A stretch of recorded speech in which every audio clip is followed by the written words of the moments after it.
It's no secret home prices are up there. This market has your uncles, aunts, parents, and grandparents saying, "It's how much for that cracker box?" I'm sure some of you can relate to that comment as you proceed through your home search, scraping for every ounce of advice you can get your hands on. Most people in Southeast Michigan jump on a home search site, set a price limit, and just look all over the region or for something that is actually affordable and livable, and not in Detroit.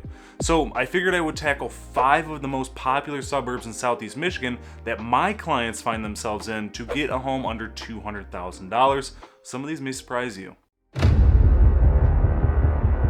What's going on, everyone? Andrew McManaman here, a Michigan realtor educating people to help move in, out, and all around the fine state of Michigan.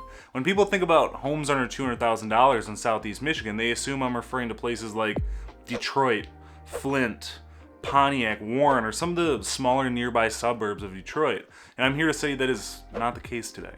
Be sure to stick around until the end because I'll talk about one of the fastest growing areas in Michigan right now that you probably won't believe. The first area I wanted to talk about, which isn't an area in particular, but something I wanted to raise awareness about to find affordable housing, and that's townships that are on the outskirts of desirable cities. I have come to realize that a lot of people overlook these opportunities. Zillow and Realtor.com aren't like this, I don't think, but when you set up a home search with a realtor's help, you might say you want a home in Brighton, Howell, or Heartland, but what a lot of time is being left off is all the other townships that surround those cities of interest. For example, when it comes to Brighton, there's 4 townships that surround it: Green Oak Township, Genoa Township, Hamburg Township, and Brighton Township. And you might be thinking, well, I don't want to be that far out from the city, but the reality is a lot of these areas are 5 to 10 minutes from downtown. So it's compromising just a little bit, especially in a market where the inventory is lacking substantially. Cities and villages tend to be more expensive, as not only do they pay separate property taxes, they are also in more desirable spots, of course. For example, a lot of people love Clarkston, but no one talks about Independence Township, which surrounds Clarkston and is a lot more affordable, as Clarkston continues to be more and more desirable and a lot more unaffordable. When you watch all those HGTV or realtor reality TV shows, they say location, location, location, which is all fine and dandy if everyone wasn't getting priced out of those locations. So the next place to look are the townships that surround those cities, because I have talked with several buyers who then just default to cities or communities way out there and where people haven't even heard of it, that adds 40 minutes to their work commute instead of looking into all the nooks and crannies available in Southeast Michigan. I'm not saying it's always overlooked, just be aware of these as you continue to search around. The second area a lot of people are flocking to under $200,000 is Ferndale. I've talked a lot about Ferndale and Royal Oak too, quite a bit, and they're becoming more and more popular by the day for several reasons, and I'll link a few videos talking about them below. The only thing I want to reiterate is a lot of the homes in these areas were built prior to the 1950s. And with that being said, I have found more times than not, the foundations of the homes are pretty brutal actually. Sometimes you'll get lucky and find a home that took the necessary steps to ensure the foundation doesn't settle anymore with supports and drain systems for the water. Others have neglected it and tried to put a temporary band-aid on it or simply disclose that it just gets a lot of water during heavy rains. Don't let this scare you away though, because it is highly situational of who has owned the property.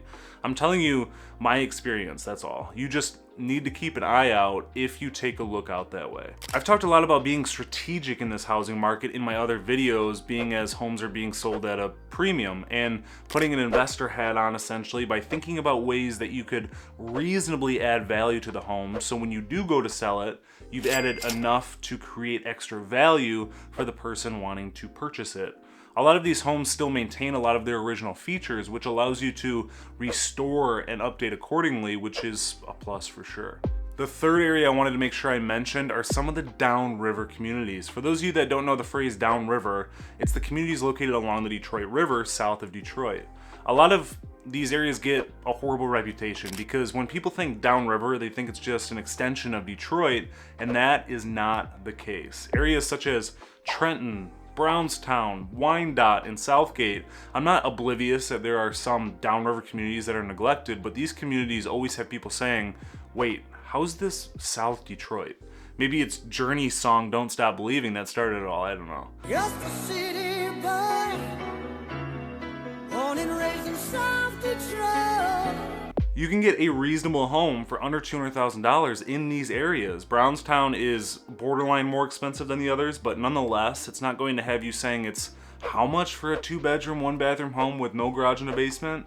Each of these places have their own communities, and I firmly believe it will be a place a lot of more people will continue to move as homes continue to become more and more unaffordable. The fourth community I want to shed some light on that a lot of my clients are moving to get their hands on a home under $200,000, and that's Waterford.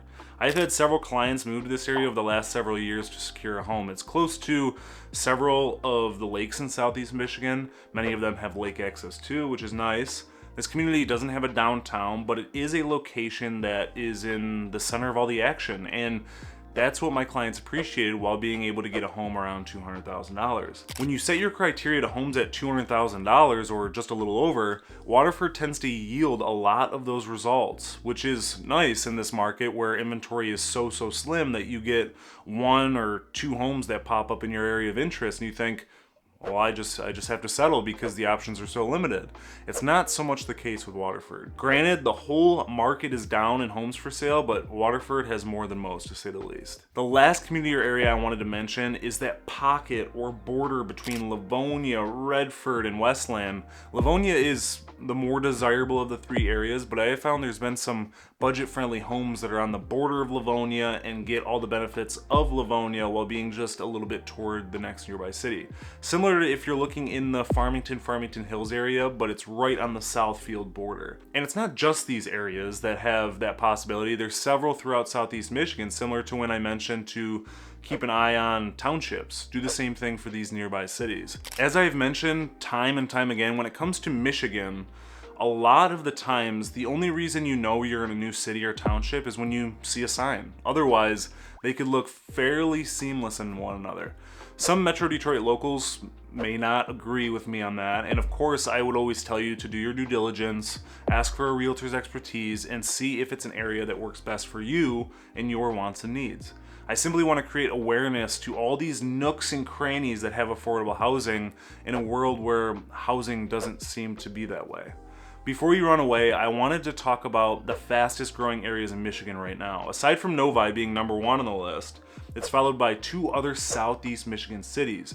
Dearborn comes in at number 2 with a population change of 12.07% from 2010 to 2020, and number 4 on the list being Dearborn Heights at 9.49%. Whether that's an area you want to live or not, data shows people are flocking to those areas, so it may not be a bad area to look more into for real estate investing, if anything at all, being as the area is much more affordable than others and people are always looking for a place to rent, as rentals have been pretty slim in Metro Detroit as well. Before I mention these being the fastest growing areas, where did you think they would be? Drop your thoughts in the comments below.